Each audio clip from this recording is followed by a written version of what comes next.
Bismillahirrahmanirrahim. Alhamdulillah wadi masih diberi nikmat, mugi-mugi saged ngaji istiqomah manfaat barokah fid dini wad dunya wal akhirah.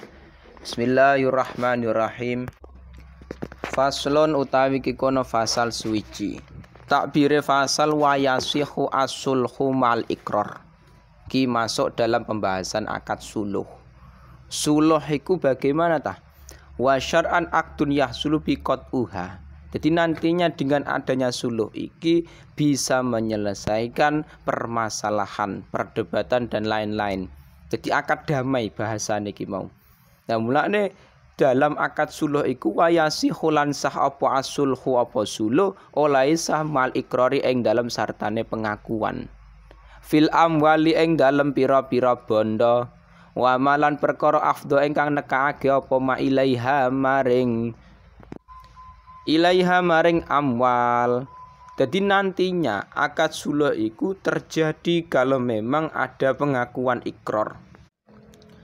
Suluh bisa terjadi pada suatu harta dan juga bisa terjadi pada selain harta. Contohnya kisos, hukuman kisos.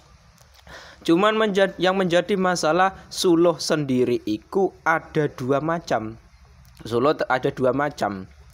Sing pertama wa utawi suluh iku nau'ani iku rong macem. Rupane nau'ani ibra'un rupane suluh ibra'.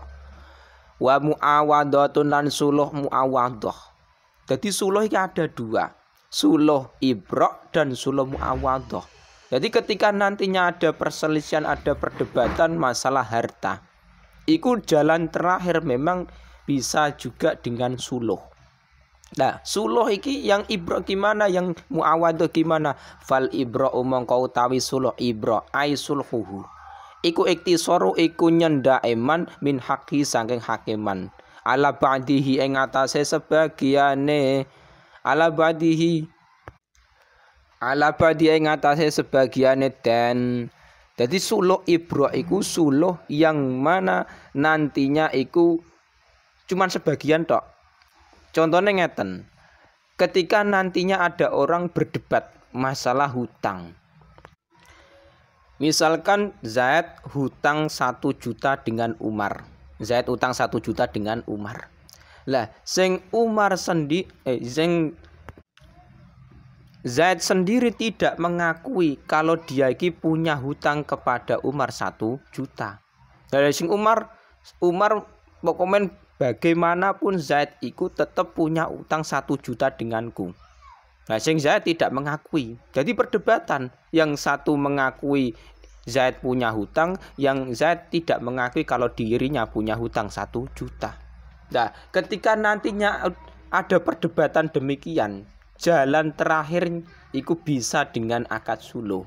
Jadi hutang sing 1 juta itu bagaimana? 1 juta itu nantinya diselesaikan dengan separuh misalkan atau sebagian.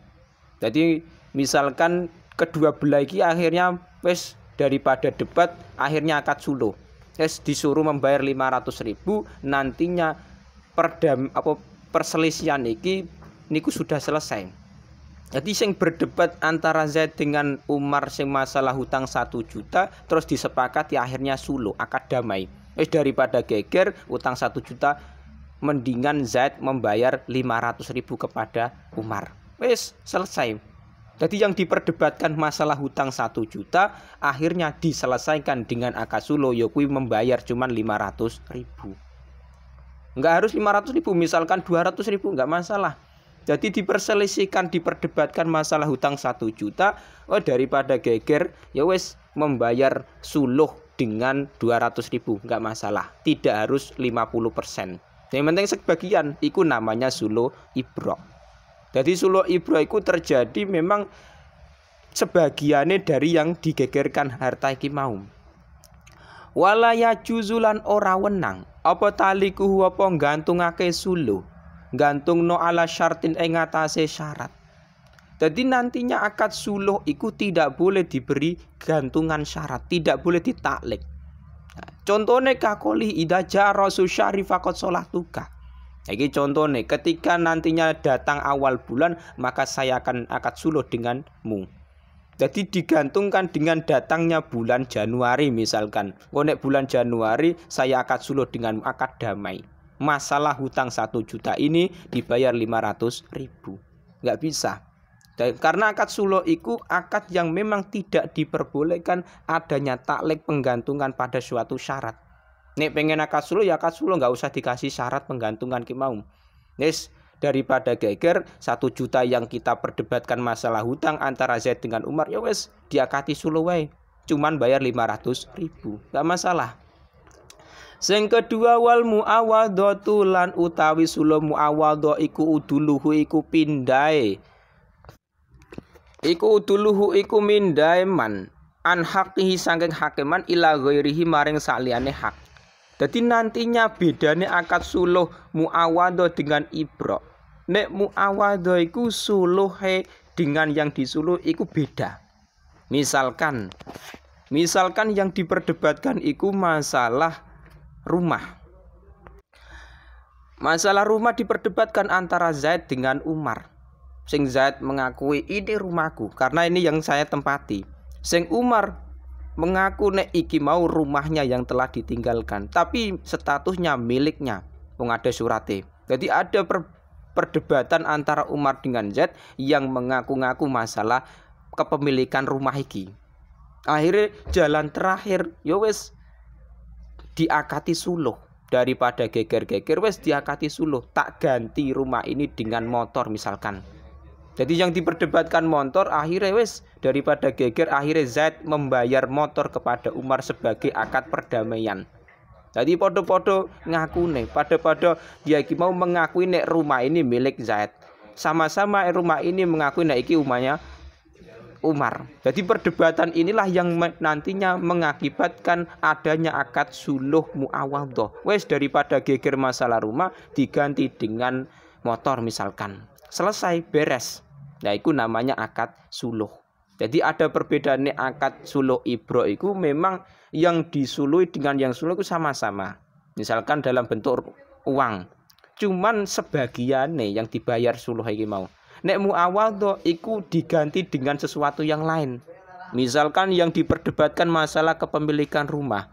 Tetapi yang dibayarkan suluh itu diganti dengan motor. Gak masalah iki mau. Waya jerilan lumaku alaihi ngatasi suluh apa hukmul bai'i apa hukume adol.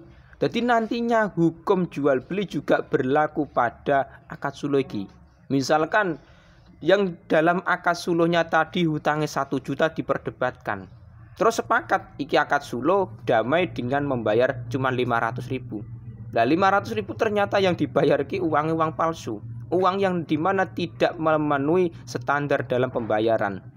Ya wes boleh dikembalikan nantinya minta ijol, minta ganti yang lain 500.000 yang benar-benar uang asli. Atau misalkan yang diperdebatkan masalah rumah. Rumah diperdebatkan ini kepemilikan Zaid atau Umar.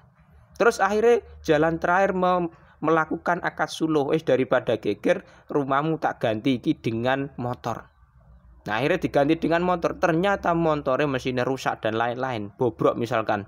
Nah itu jalan terakhir ya, tetap bisa dikembalikan nantinya diganti motor yang baik, yang layak, yang memang bermanfaat karena itu ciri-ciri dalam penjualan motor.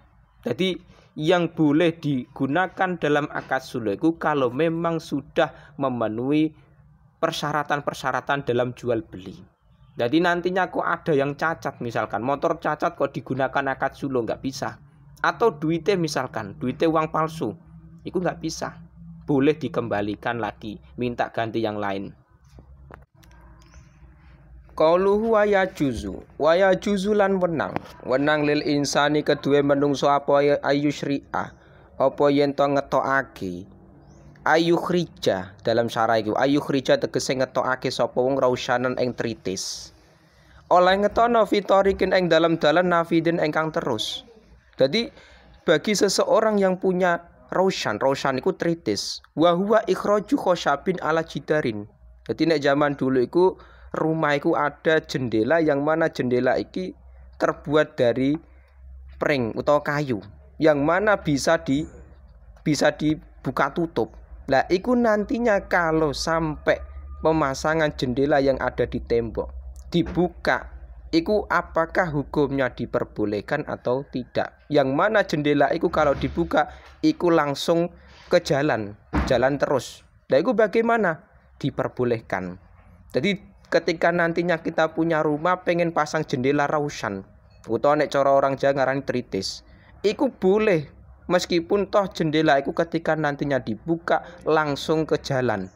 Cuman masalahnya catatannya bihai sulayatadorroru kelawan sekirane orang tompo melarat sopo almaru sopo wong kang lewat bihi kelawan rausan. Diperbolehkan kita membuat rumah yang mana ada jendela atau tritis, nek kita buka langsung menuju jalan, gak masalah. Tapi dengan catatan tidak membahayakan orang yang lewat. Jadi gak membahayakan orang lewat gak masalah. Misalkan jendelanya lebih tinggi, gak masalah. Tapi masalahnya apa? Nek kita membuat rausan, jendela yang ada di tembok itu nek kita buka membahayakan orang yang lewat. Jalannya cuma 1 meter, jendela nih 2 meter misalkan. 2 meter itu nek misalkan dibuka full otomatis menghalangi orang yang lewat, itu masalah. Atau jendela terlalu ke bawah, jadi sekiranya misalkan ada orang yang lewat itu nabrak, nah itu masalah. Jadi boleh kita masang jendela rausan, ketika dibuka boleh, tapi dengan catatan tidak membahayakan orang yang lewat. Walaya juzulan ora wenang apa ngetokake rausan fidarbi ing dalam dalan al mustariki fidarbi ing dalam dalan buntu al mustaraki ingkang den sekutokake ila bidni syurakae kejaba kelan izine pira-pira kang sekuton. Jadi nantinya ketika dalan iki jalan kok milik bersama, urunan bersama. Jadi misalkan tiap rumah iki ditarik berapa juta terus akhirnya buat jalan. Jadi jalan yang mana dimiliki bersama. Nek tadi kan jalan memang torikin nafid iki kan memang jalan umum. Lah iki jalan yang mana dimiliki bersama. Iku ketika kita membuat rausan, jendela iki mau nek cara orang Jawa ngarani tritis. Iku diperbolehkan membukanya pada jalan yang mustarok yang disekutukan oleh beberapa orang, tapi dengan catatan harus ada izin dari wargane. Jadi misalkan jalan yang panjangnya misalkan 20 meter. Nah rumah kita itu ternyata pepetan dengan jalan.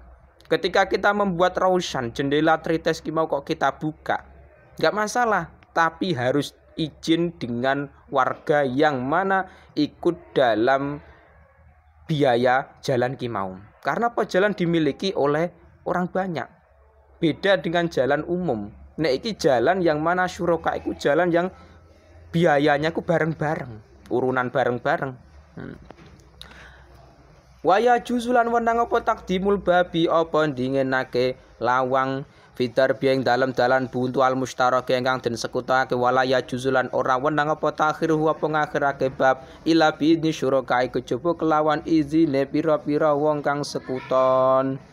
Jadi nantinya apapun yang kita lakukan ketika kita membuat rausan utawa jendela yang ada di tembok nek dibuka atau tritis, iku sing penting catatannya apa? Pertama tadi tidak ada doror, tidak ada bahaya kepada orang yang lewat. Misalkan kita iki mau kok ternyata rausane kok jendelane kok berpapasan dengan jalan milik bersama syuraka. Misalkan tiap rumah ditarik 2 juta. Terus akhirnya biaya iki dibuat bangun jalan. Nah ternyata rumah kita tembok rausan ki mau jendelane berpapasan dengan jalan ki mau.